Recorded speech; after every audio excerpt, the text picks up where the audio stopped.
Welcome, everybody, back to the Friar Talk podcast and YouTube channel. So for today's episode, we're going to be looking back at our spring training predictions for the National League, and they're not pretty. We'll let you know right now. We were pretty consistent with what we thought was going to happen with the playoff teams, like our projections with those teams. However, only one of us picked the Brewers to make the playoffs. At least two of us picked the Nationals to make the playoffs, so it's not that great. But Isaac, do you want to start us off and just let us know, what were the teams that you had going to the playoffs, and then, what were your top teams, and how did you feel about some of these teams that did make the playoffs that you didn't expect them to? Yeah, so the no-brainer was the Dodgers. They obviously made it to the NLCS. That was a easy pick for all of us. If you went into the season not picking the Dodgers to at least make the playoffs, I don't know what was on your mind. But they definitely, they played up to expectations. So no brainer there. Second, and this is kind of like a power rankings. Second, I want to say we're all on board with this, was the Padres.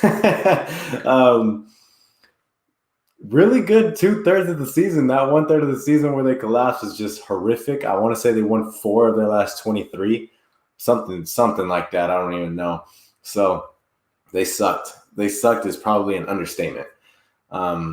Guys, just Eric Hosmer proved more than useless. Trent Grisham did not have a good year whatsoever. He had a hot stretch of games. Tommy Pham, again, was the Tommy Pham of April and early May. And then none of our depth pieces really were valuable. Ha-seong Kim didn't get too many at-bats, but either way, it's not like either of them off the bench was very good. So also got to remember, lots of injuries to the guys. I'm not using it as a primary excuse, but there were some injuries. I thought we had the depth to overcome it. Clearly not. Lost respect, or manager lost the clubhouse. Clubhouse problems. I heard about a Hosmer and Austin Adams problem in the dugout at a Dodger game after Adams had plunked like 3 people in a row, something like that. So lots of issues, not only in the clubhouse, but obviously on the field as well. So what did they end with? 79-83. I gave them 95 wins at the beginning of the season. Didn't come even close. So that's how our season went. Third, I had the Braves. And I was really high on the Braves mainly because, Ozzie Albies, Ronald Acuna, Freddie Freeman, Dansby. I did not like Austin Riley. I will be the first to say I did not like Austin Riley coming into the season whatsoever. Guy just balled out this year. Looked incredible, not only on defense, but really at the plate. Hit bombs, proved to be one of the future, if he's not already a star, definitely one of the future stars at the position. So, he's an exciting player now. Remember, I didn't like him, like I just said. But, the main selling point for me was Max Fried, Ian Anderson, Ronald Acuna, and Freddie Freeman. And of course, I can't leave out Albies, but, just Ronald Acuna being a perennial MVP candidate. And they just won the World Series. So, props to the Braves. I think they overcame all odds, came into the postseason with the least amount of wins, and just got hot at the right time and looked fantastic doing it. Fourth, the Mets. Well, Mets are going to Met. It's really that simple. Jacob deGrom got hurt, which definitely turned their season into shambles. Francisco Lindor proved to be maybe one of the most overrated players in baseball, you could say. I would say so. It's definitely a debate, but he just didn't live up to the contract he was paid, to the expectations that he had coming into the season. I didn't think he had a very good year. And I still think, if we're going based off the past, I thought he was a very good baseball player, but I don't know what really happened this season. I think defensively he's still got the prowess, but at the plate he underwhelmed. So lots of things went wrong for the Mets. Nothing else to really say about them. Fifth, I had the Nationals. They sold at the deadline, so all hope was lost there. They ended up selling to the team that we had pretty much all had in first. So overall, I went 2 for 5. Not very good. Not very good. But I'll be the first to say that wasn't good. At the same time, baseball is a 162 game season. Lots of things change. Whether it's at the trade deadline, injury wise, lots of things go wrong for a lot of teams. So, things are going to fluctuate back and forth. But so that's how my predictions went. So I'm just going to mention none of us, and I mean none of us at all, expected the Giants do what the Giants did. We easily thought we were the second best team in the NL and probably the second best team. I mean, I said the second best team in the NL. Yeah, I mean, yeah, the Giants came out of nowhere. They did their thing, and they ended up winning the entire West. None of us would have predicted that. If anything, we're like, they might squeeze into a wild card spot. If anything, none of us were expecting them to actually do what they did. So, going off of that, I had Dodgers at 1, which I think everybody did. I said the Padres. And then I said the Mets. I'm usually a really big Met believer. They usually have the rotation to do it, and they added some key offensive pieces that I thought were going to do great. Lindor looked like the biggest waste of money that I've seen in a minute. We have Eric Hosmer on the team, so that speaks volume to that statement. They lost to Grom. Syndergaard never came back to pitch. Stroman held it down for a while. They had a couple of bullpen disasters. They metted. I don't know another way to put it. Mets are gonna met. At 4, I had the Braves.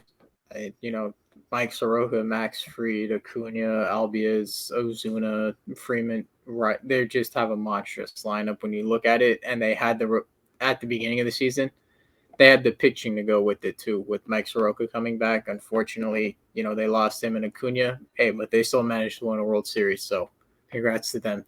Injuries didn't stop them.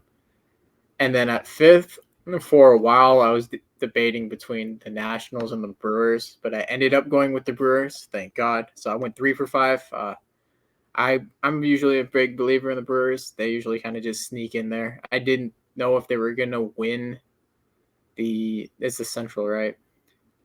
Because I even said it. I'm not the biggest Cardinals believer. I didn't think the Cardinals were going to win the Central. I thought it was going to be the Brewers all the way, or the Nationals in the East. But yeah, that was bad.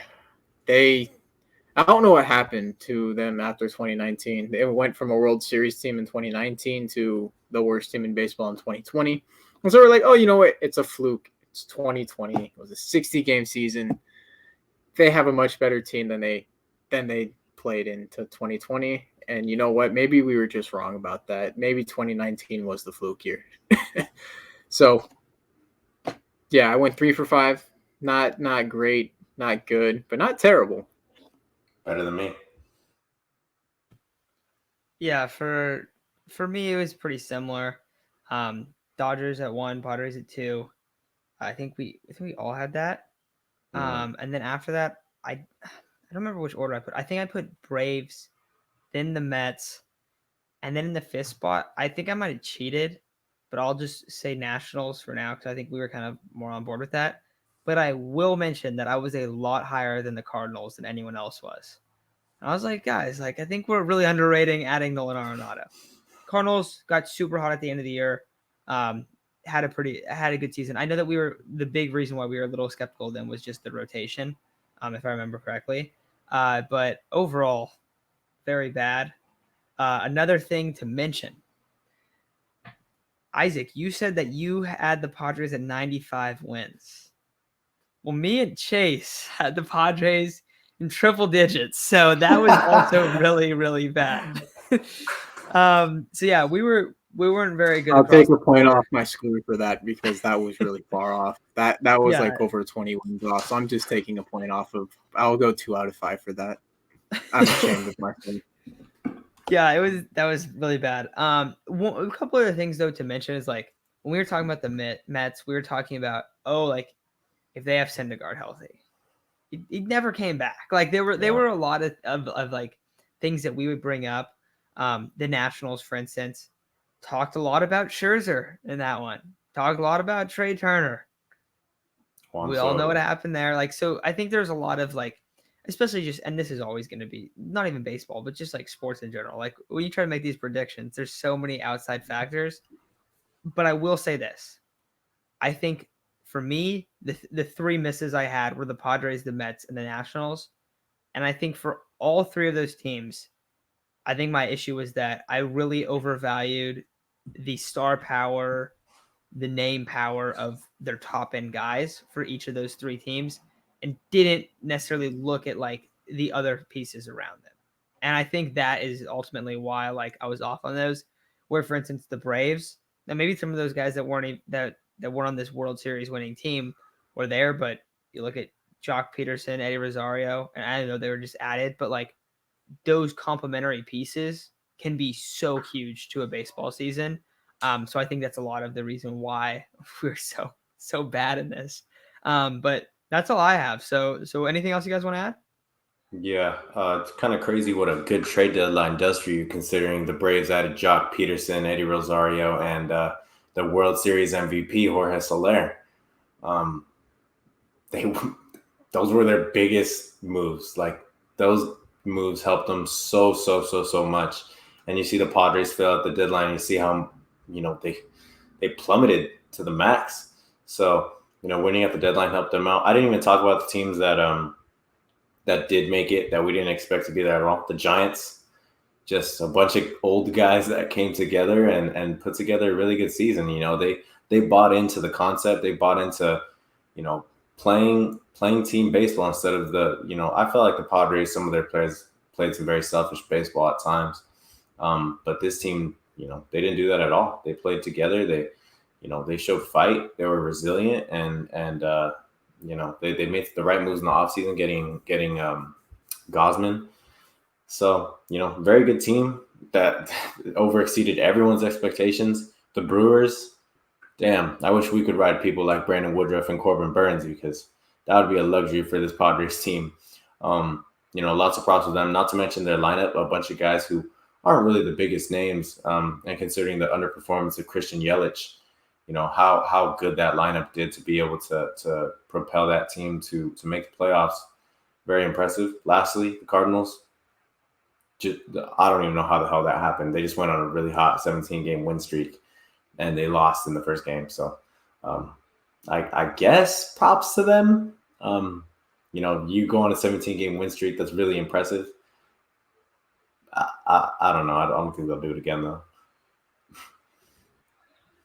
I will mention that we did talk about the Phillies briefly. I just don't think we all believed in that rotation. We thought they had the offense to do it. We just didn't think they had the rotation. And at the beginning of the season, Zach Wheeler probably was one of the best pitchers in baseball, if not the best pitcher in baseball for the first half. And then they kind of fell off in the second half like the Padres did. It was kind of like a mirror. Just, oh my God, you guys are – or like the Spider-Man meme, the ones putting in the parking lot. They were each other. They imploded together. The only difference, the Phillies finished over 500 and beat out the Padres. And they were only 6.5 games back of their division while we were 28. Yeah, 28 games back. I didn't realize it was that bad, but yeah, we were 28 games back. And fun fact, the Rockies were 32.5. If there was a little more baseball at the end of the season, the Rockies might have caught up to us and passed us for third place. That's how bad we were the second half. Yeah. So there you have it. Our terrible predictions from spring training. If for some reason you want to go back and find that episode, I think it's like the second one we posted. Is it the first one actually? It's the very first video we've ever posted. Oh man, and a massive L. But yeah, all right, guys. Well, that's gonna do it for today's episode. Thank you all for listening, and we'll be back tomorrow with some more Padres baseball.